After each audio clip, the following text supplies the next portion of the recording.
Well, good morning, and thank you for joining us. For those who are regulars to our updates, this will look very familiar, and the story that we've been telling all year. Of course, the first couple of quarters, we didn't want to get our hopes up that the good news, you don't want to declare that we've had good news until we see through the summer months, and so now we're through the summer months, and the good news that we had hoped for has come to pass. You're going to see shootings that are down throughout the year to date versus the averages over the past number of years, including 2019, 2020, 2021, and 2022. So we'll get to those numbers, but that good news story continues in 2023.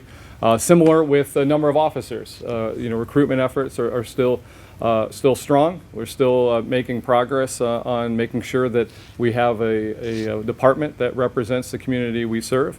And so good news there as well.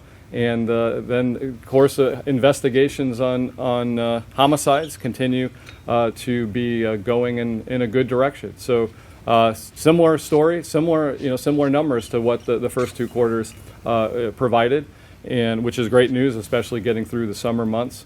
And now with the end of year, a bunch of holidays coming up, and now you really get to see the department's community service side of our officers. And so a number of events coming up that we want to make sure is on your radar. So lots of things to share, and we'll just dive right into it. I'll let Chief make his announcements, and then the team will get going. Really, just a couple echoes of what the mayor said. I mean, you'll probably tell by my body language that it'll appear celebratory because of these numbers, but it certainly isn't. Anything over zero is bad news. All our Part 1 crimes has gone down every month this year, and including most of last year as well.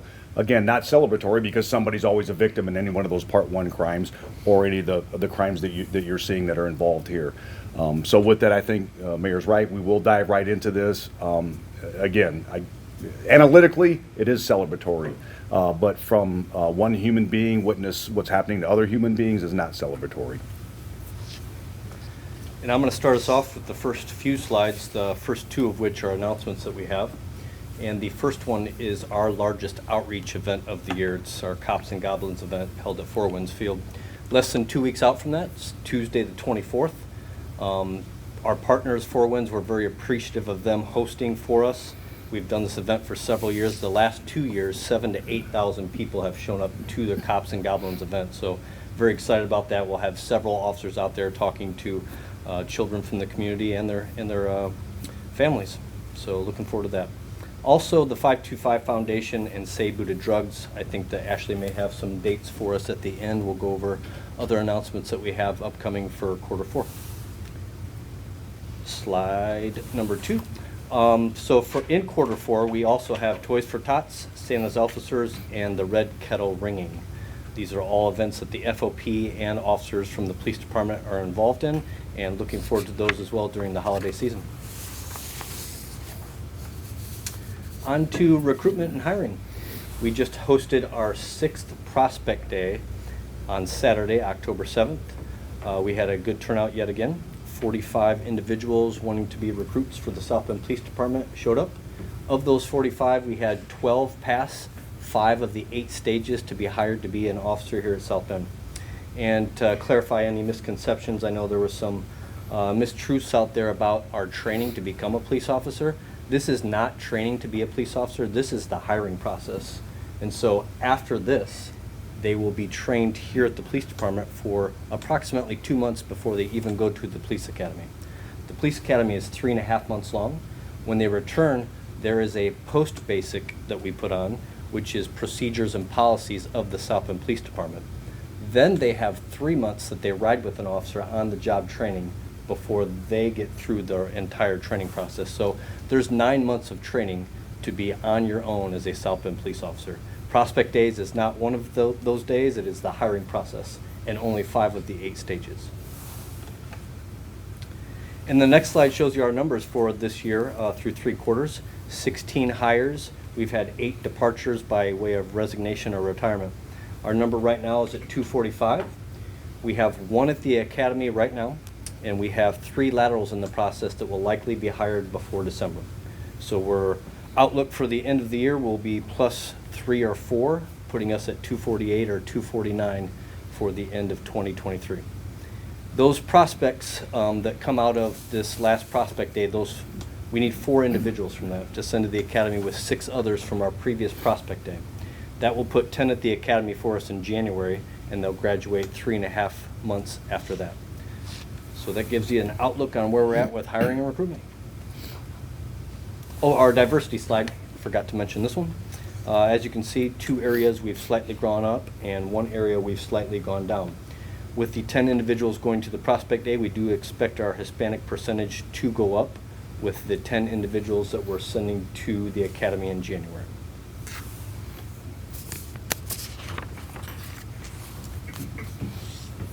No, it's me. So in the proverbial celebratory, you can see that our gun violence incidents have gone down drastically, as well as our criminally assaulted shooting victims.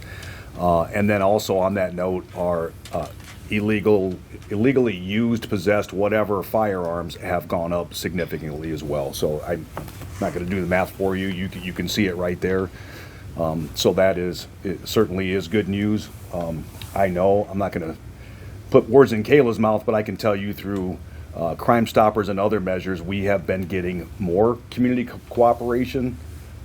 We hadn't seen that in previous years, but it actually has increased, at least from my anecdotal perspective.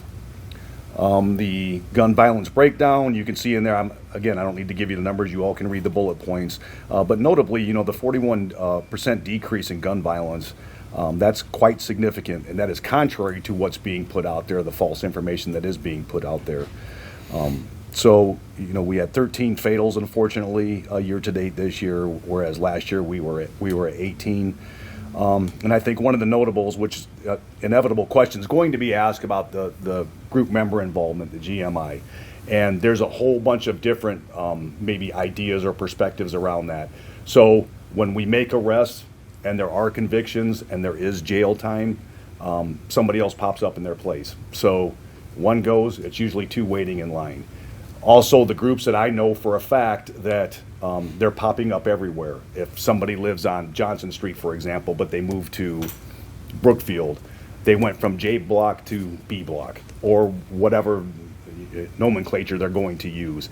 And that happens all over the city. So when we talk about gangs and groups, this is the variations that we have. We also have associates, maybe not close, but semi-close associates that we will still count as a group member involved if they are hanging with gang or group members. So that's my belief anyway, why we see that still in the 60 percentile of group member involved in these criminal assault shootings. All right, looking at our death investigations for 2023, this slide looks a little different than the first 2 quarters. So on this slide, we are talking about the numbers for 2023 only. We have a total of 15 murder victims with a total of 21 death investigations overall. Of the murder investigations, we have 3 open cases remaining from this year. In addition to the active investigations from 2023 that we're working, this last quarter we had a 2022 case, 2022 homicide case in which 3 additional suspects were charged, as well as a 2021 case that was inherited by our violent crimes unit that charges were filed in. We also made the announcement that we added Detective Craig Whitfield to the violent crimes unit as designated for cold cases.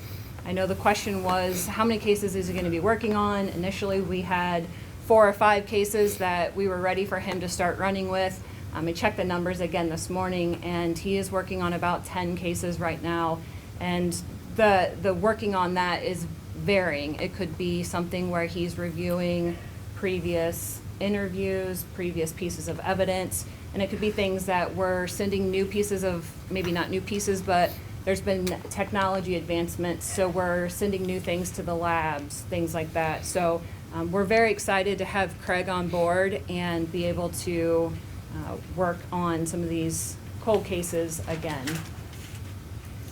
Looking at Crime Stoppers for year-to-date, we're going January through the end of September. There's been a total of 196 arrests, and there's been $62,250 authorized in rewards.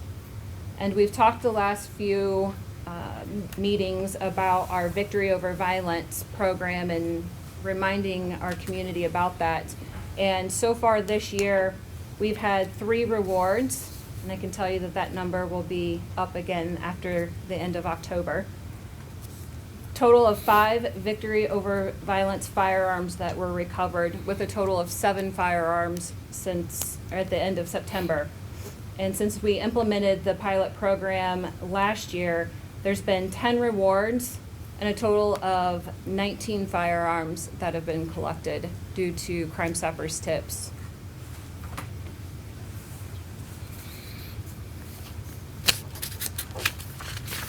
Back on me. I think it's back. Sorry, I haven't flipped the page. So one of the things that we had brought out previously, obviously, and the mayor had talked about it numerous times, as have we, is the availability to do traffic enforcement. You'll know just by looking at these numbers here how that has increased significantly. Now I'm looking at like 40.5% and then 31.3, but I'm looking at like a 72% increase in traffic stops. This is what we are able to do when we have enough personnel to be able to do it. I know some people publicly were calling for a traffic unit. Well, we have a semblance. We have a hybrid. I think we're probably one of the first arounds that actually have this this hybrid model, which is we have specifically designated officers per each shift that are strategically placed and focused only on traffic enforcement. Notably, we got these numbers on traffic stops only. So, for example, if we're called to a larceny in progress, and we're en route there, and they say, well, somebody left in a red Hyundai, and we stop that red Hyundai, that is not counted as a traffic stop. That is part of another call. These are specifically notable traffic violations that occurred by police officers, and a stop is made based solely on those infractions or misdemeanors that are witnessed. So I think that's huge, and you look at it overall at 84% increase. And I know the mayor said it's simple math, regardless of what studies there are. Mayor's the analytical person, not me, understands it like the back of his hand, but he called this a long time ago, and he's been right. The next slide is something that I had asked for, and thanks to our city IT department, they were able to provide this. The mental health calls for service, these are something, say, well, you don't do that many, but doing the math, simple math in my head is average of four a day. Now, sometimes on the weekends, that's 8 or 12, and then some days we may not have any.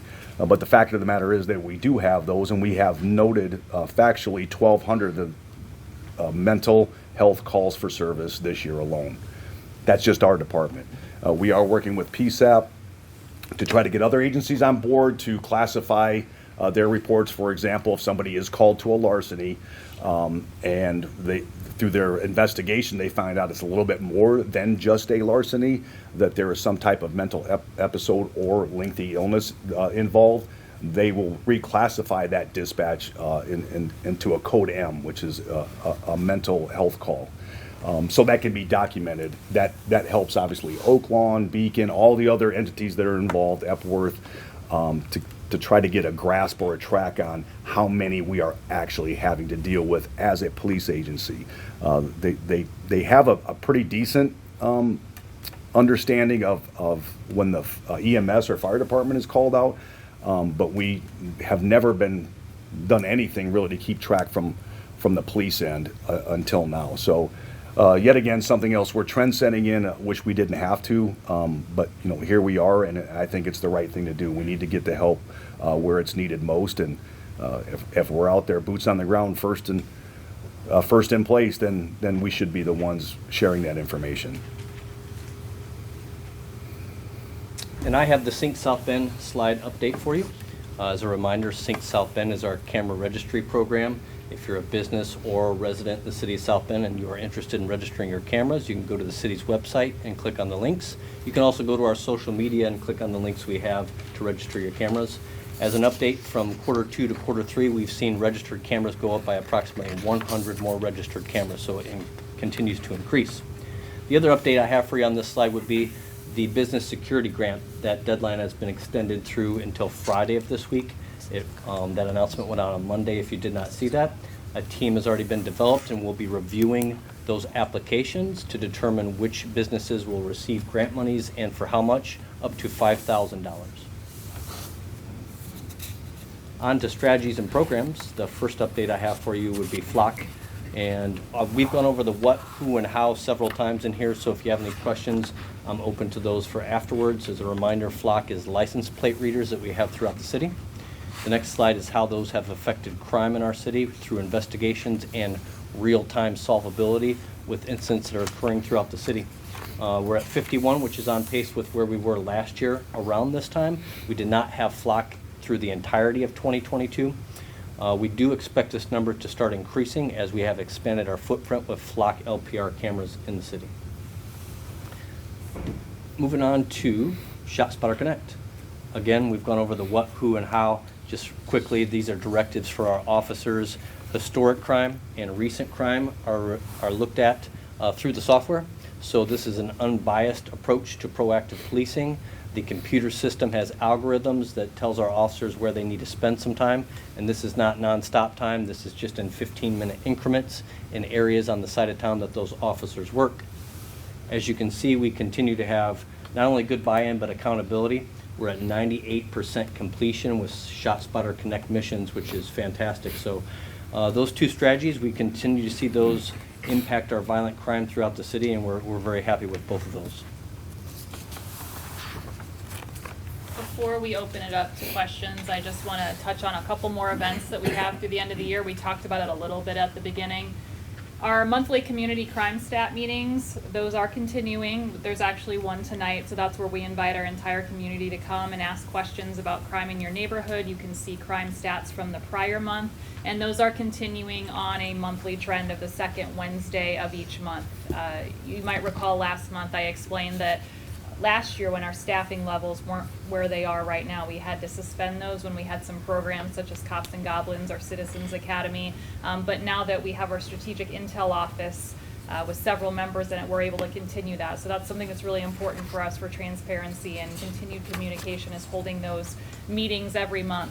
So those are at 6:30 here in this room in the auditorium. So we've got one tonight, and then of course we'll follow up next month. And then again, Cops and Goblins, I just want to reiterate to everyone, the tickets are probably going to run out today. We're down to our last stack here at the PD, and the Cubs Den team store has a couple more, but we've seen some great generosity already from some businesses and individuals in our community for donating candy. So we think the kids will have a pretty good sugar rush by the time that they're done on the 24th. And then, as we mentioned, also Cops and Goblins isn't the only Halloween event we do. We also will take part in the 525 Foundations event, which is 2 days after that. And then many schools are having trunk or treats that they're asking us to be a part of. So we'll gauge our officer staffing levels that day to see what we can do. But we want to do as much as we can. Chief Skibins mentioned yesterday during one of our meetings, that's one of the favorite things that our officers can do is get out there and interact with kids during trick-or-treating, hand out candy. So it's a happy time for us as well as a lot of the holiday giving that we are doing here in the next couple months. So with that, we will open it up to questions. Yeah, I want to go back to the new data you provided about mental health calls. I'm wondering how often on those calls are you assisted by that new Oakland mobile response team, and do you expect them to accompany the police more as they expand their program? Well, hopefully they would go on their own without police assistance. So there are some things that we do have in place right now, but this is something to give them a gauge from what we know firsthand. They hear about it because they are still not 24/7 operational where they have a crisis response team available. But fortunately and unfortunately, we are 24/7. So with that being said, we do share this. They get this information, and they keep their own information of when they respond, how long it takes them to respond, how long they are with an individual or more, and then they do their internal mechanisms. They compare what we have to what they have, and deploy their personnel based on both those, if that makes sense. And we do meet with them. We meet, there's one that occurs weekly, there's another meeting that's bi-weekly, and there's another one that's monthly. So there's different variations within the behavioral health care system that we have meetings on, meaning the South Bend Police Department. Mm-hmm. And you're saying that hopefully in the future, they're the ones that respond, not police at all? Absolutely. Hey, Chief, what this news conference is largely positive news. Is there something in particular that you would attribute these positive trends to? I'm gonna nod towards the mayor because as I alluded to previously, and actually, by the way, we have Troy Warner and Council President. I saw her walk in, Chairman Ryder here too, and they've been in tune with our public safety updates. They do with Councilman Wax and Sheila Ruszkowski as well to keep track of these public safety things that we are doing. Again, very in tune, lots of questions that are asked, whether it's flock or shot spotter missions, et cetera.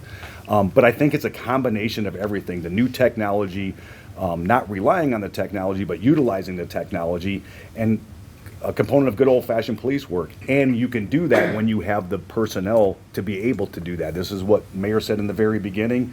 This is what the FOP had talked about. This is what we've talked about going back to the initial contract negotiations, two negotiations ago. You know, we called it, we knew it, and I mean, again, this is anecdotal, but you have literal statistics here to prove otherwise.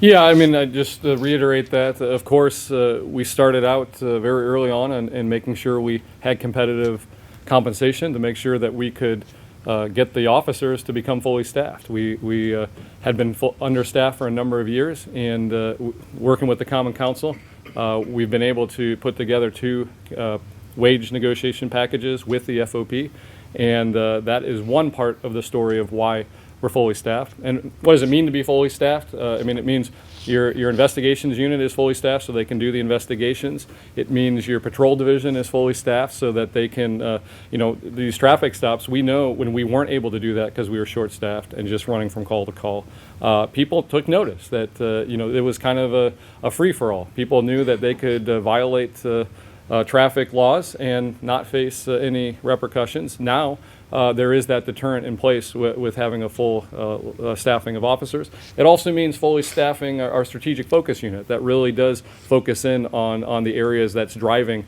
the most crime.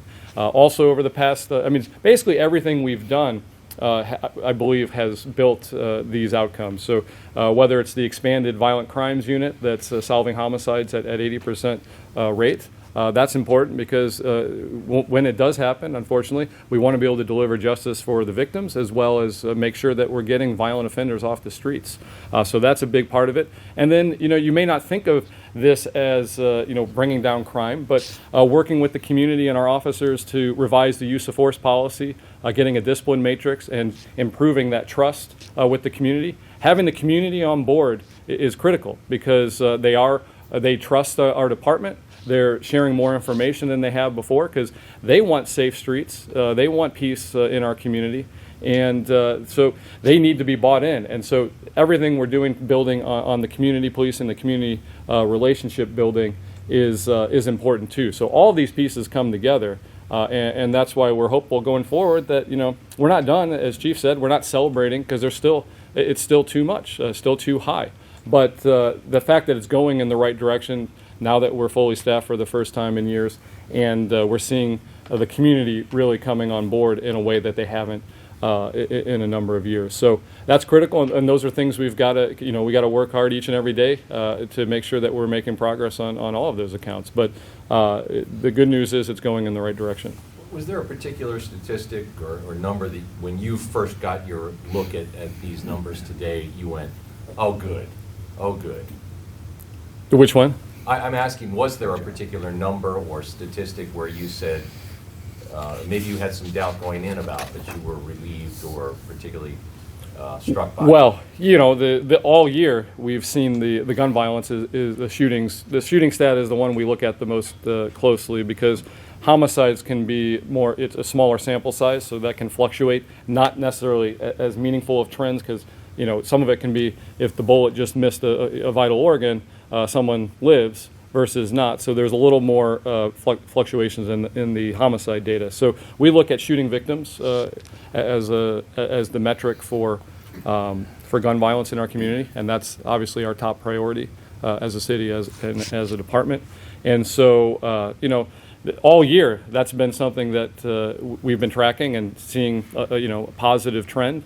But getting through the summer months, you're always nervous when you're only getting one quarter at a time, what might happen. But now that we have 3 of the 4 quarters in, I mean, that's something that's striking, that these numbers have fallen in the way that they have, and that's good news for our community.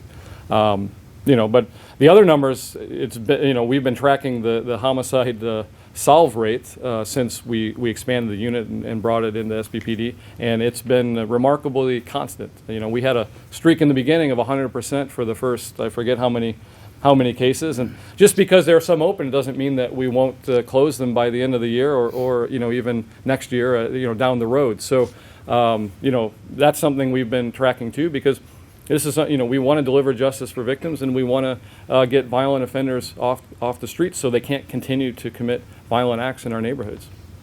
Chief, you've done a real good job at talking about recruitment and getting things up. Mishawaka starts next January 1. They go to 12-hour shifts for the uniform division. Mm-hmm. Starting salary is right around $90,000 because of the extra hours and things like that. What does that do to your efforts here in South Bend, and as police officers look at both sides and see what's going on? Well, I don't want to. I would prefer just to focus on us. I will just tell you the technology, the training, the experience, the knowledge, or whatever far exceeds other agencies, probably in the entire state and per capita, the entire United States. With that being said, I will tell you, since you asked the question, there is fine print that most people don't read. I would challenge you all to look into that fine print and see what all that entails, because there is some significant fine print there. But again, I mean, it's a matter of what a person chooses, where she or he would like to be an officer. But again, we are, I specifically am proud of our department. I know the mayor is, and I know everybody sitting up here and behind you is as well. I mean, they work hard to do things right. Yeah, I guess I would just add you can look at base salaries and try to compare them. It's not an apples to apples comparison. So if you count all of the hours worked, they're under that scheme, there's about 240 more hours worked per year that goes into the base salary. If officers in SBPD, they get double overtime. If they work those 240 hours at double overtime, their salary, their take-home pay would actually be higher than Mishawaka. So. For that's one reason why, we believe that we still have a very competitive compensation package. Second, Mishawaka is a much smaller department. Even if they do draw from region departments, there's only so many slots there. We're talking about, we've been recruiting, we're 76 plus officers over the past few years. That's the total department, roughly under the new structure, that's the total department size of Mishawaka. So, we're pretty confident in our compensation package, and very confident in that we're the leading department in the region, if not beyond. This might be a good question for Lieutenant Miller, but I'm interested in hearing more about this increased community engagement, whether that's with Crime Stoppers or just in general. If you wouldn't mind shifting that Sure. microphone closer to her. Sure. Thank you. Yeah. Let me just hold it like that. Oh, yeah, no, you can just. Okay. I think it's twofold. One is that it's based upon the officers every day going out and building the relationships with our community. It's the events that we continue to do as a police department throughout the year, whether it be Cops and Goblins, it be the summer cookouts that we do. It's that community relationship. And then at the scenes of these crimes, it's the officers that are continuously trying to get information. It's the detectives that are building the relationships with witnesses and victims along the way. But then it's also the efforts of Michiana Crime Stoppers continuing to be a resource for those that maybe are a little hesitant to speak directly with law enforcement. And sometimes it is the reward. Sometimes it's just being a safe place that they feel that they can give an anonymous tip and they don't have to give their name. We were a little concerned about victory over violence the first half of the year because we hadn't seen a lot of tips coming in that qualified for that. And so we made sure that we were pushing that information out there with our media partners. Ashley was making sure that we got that information out there, and we've seen that those tips have now increased. I mean, we're averaging over 200 tips a month through Crime Stoppers, and those tips are leading to arrests, as you can see. So it's definitely a proven program, and we're continuing to see those results.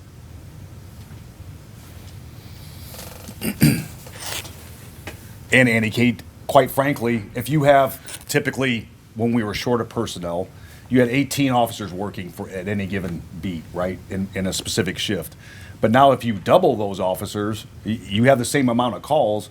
The availability for officers to be out doing things, whether it's missions or simply parking their car and walking through neighborhoods, talking to people, talking to businesses, those relationships are then established to what Kayla was referring to. I don't need any analytics to tell me that. It's simple math going, if I double my numbers, I'm twice amount of people out there, meaning officers that are out there. So that is a huge benefit there in and of itself. And we still have the anonymity where people can call up to tell us who they are. I can tell you that I've received much information under anonymity and have forwarded that on to where cases have been resolved. So that's on behalf of other officers out there doing their thing. Chief, you were saying earlier that any shooting is one too many. We had an incident out on Western Avenue a couple of weeks ago, or just off of Western Avenue, and you were out there, and you were clearly, you were PO'd, you were frustrated with what had happened. This gets personal for you, doesn't it? It does. These are family members. I mean, I've stated it numerous times, and then regardless, so you look at it religiously, biblically, scientifically, we're all family. That's somewhere going back, however far we need to go back, we're family somewhere. And so, yeah, I do take that personally, and I do know, and there was some confusion or misconstruing of my words, and I don't know how there could be because I'm usually pretty brash and blunt when it comes to these things. But I will tell you, like the event that we did know about, that it went off without a hitch. I mean, cops were there high-fiving people, mayor was there speaking, all this other. The other events that we were not aware of or just maybe happened to take place randomly turned into, obviously, some tragedy there. And there's, on top of all that, it was the situations that we had to deal with while trying to help people still makes no sense to me. Obviously, we've been in close contact with, the Hispanic Latino community regarding this. Some people don't like what I said. Most do. Doesn't matter. It's a matter of what was done. And this is, and I will tell you that we did receive a lot of cooperation from specifically that close proximity community at the time after that happened. I was just trying to get in a more general sense, get a sense of how deeply incidents like that affect you. Well, that was actually compounded. I happened to. I celebrated my birthday with Ashley and your reporters from your station. So that, like, it is what it is. I've had plenty of those birthdays, but you don't want to be out there at 1, 2, 3 o'clock in the morning in a parking lot of a church parking lot to making it worse. Dealing with those situations when people are called out, they're at home. These cops have lives too, and they're trying to live those lives. It'd be nice to not have them have to come in. I know it's their job, and Kayla's probably the first or second one to jump out of bed to make it there as well, along with Ashley. But it doesn't end there. I got mayor staff. I got mayor going, hey, what's going on? At 2 or 3 o'clock in the morning. They shouldn't have to do that either. Nobody should have to do that. No neighborhood should be having to be woken up like that. Thanks for, now you're making me relive this in my mind. Sorry. Yeah, they all are. They all take a toll. They do, to everyone, not just me.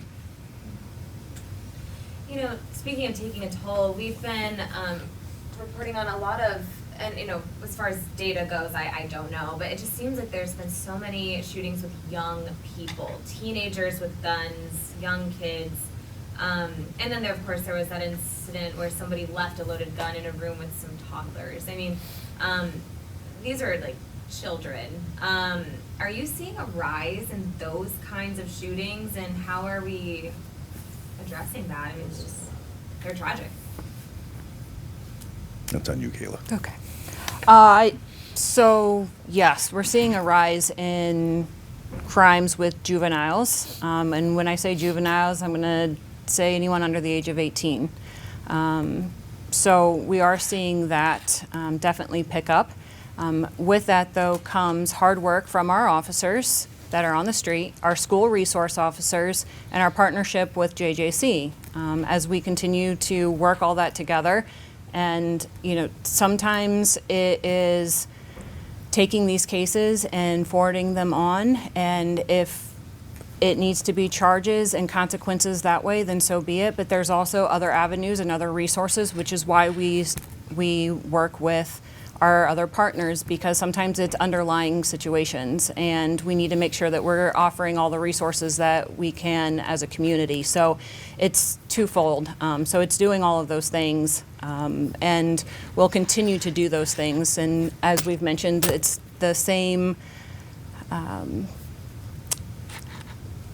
kind of concept of, as we have enough officers and we can get more officers out there, we can build those relationships and we can continue to push those efforts and have a positive impact on them. I mean, we have a positive impact with our school resource officers. We're able to expand that. So again, just taking it from all of those different aspects.